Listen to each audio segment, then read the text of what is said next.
Tingnan nyo guys, oh, yung mga halaman nandyan sa may pader. Ano ng building? Tingnan nyo, building yan, oh. Tapos nakaano lang siya. Minsan, ano yan guys, may mga bulaklak. Pero ngayon, ayun oh, yung mga bulaklak niya andun sa parter niya yan. Oh, tingnan ninyo.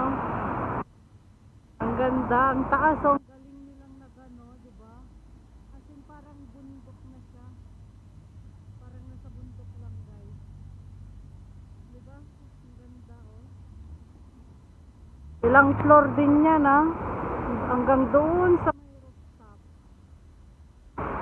Kita nyo naman. May mga bulaklak siya, no?